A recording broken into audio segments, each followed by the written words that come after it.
Hello everyone. Today I'm going to make a hash brown casserole.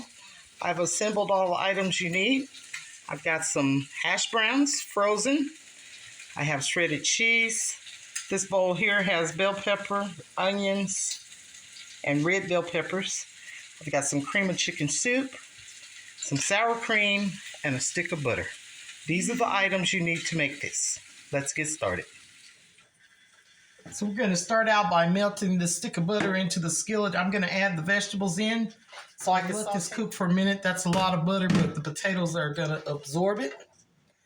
I just want these cooked halfway. When I get these, I'm going to let them simmer or cook for about 2 minutes, and then we'll mix it all together. I'm going to add my can of cream of chicken. I'm going to incorporate this in. We're going to cut the fire off. I'm going to add about a cup of sour cream. Okay, the fire is off. I just want to mix this up good before I pour it on the potatoes. Okay, I've got it all mixed in. We're going to pour this on the potatoes.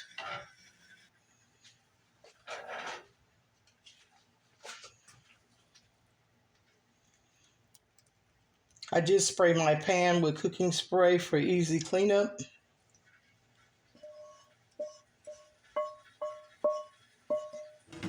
We're going to stir this all in.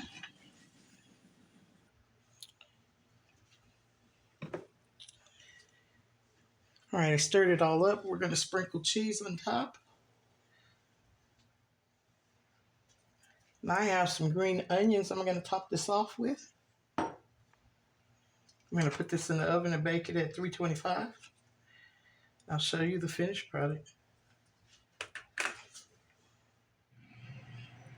Tater tot casserole, y'all. I left this in the oven for about 20-25 minutes. And here we go. Try it, and you can thank me later.